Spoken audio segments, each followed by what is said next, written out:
The U.S. branch of justice is to audit new confirmation that demonstrates explosives were accustomed to cut down the Twin Towers on September 11, making ready for another official examination.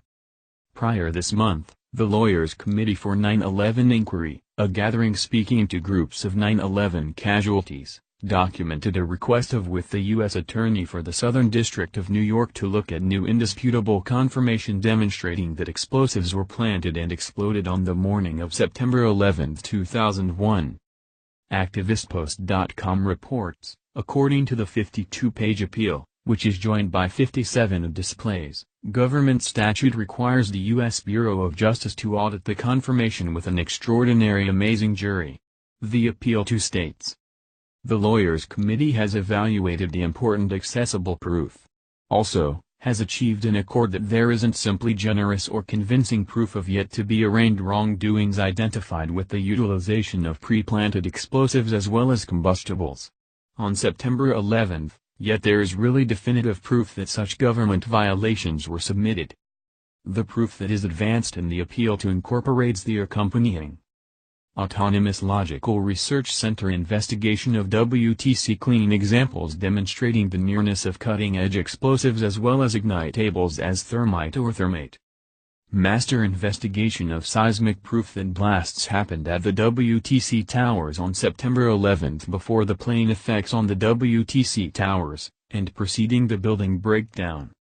Specialized investigation of video proof of the WTC building breakdown. Firefighter reports of blasts, and of seeing liquid iron like in a foundry. The appeal to states that the nearness of liquid iron would require temperatures higher than stream fuel and building substance could make when consumed, however reliable with the utilization of the cutting-edge hazardous and ignitable thermite or thermate.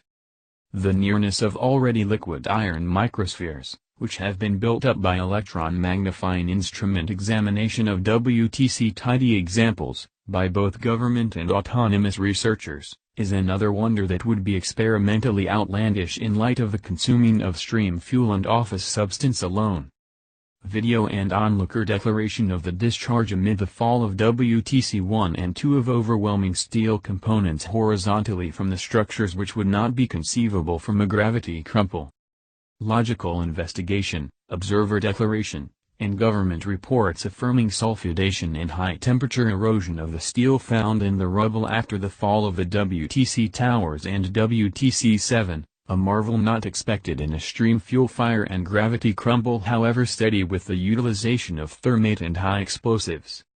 After the request was conveyed, the Lawyers Committee convened a question-and-answer session outside of the New York District Court, alongside groups of the casualties. None of the proof set forward in the appeal to was exhibited or considered in the 9/11 Commission, which was at first designated to explore the crumple of the towers. In the years since the assaults, the Commission has been uncovered as a cheat, with its very own considerable lot individuals taking a stand in opposition to the official story. As per a 2006 report from the Washington Post, the majority of the general population who administered this commission trusted they were being misled, and even held a mystery meeting about eluding the issue to the Department of Justice.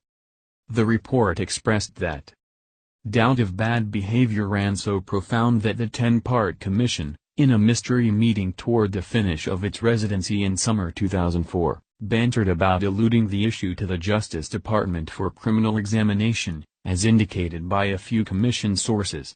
Staff individuals and a few magistrates suspected that messages and other confirmation gave enough reasonable justification to trust that military and avionics authorities damaged the law by putting forth false expressions to Congress and to the Commission, planning to shroud the botched reaction to the hijackings, these sources said.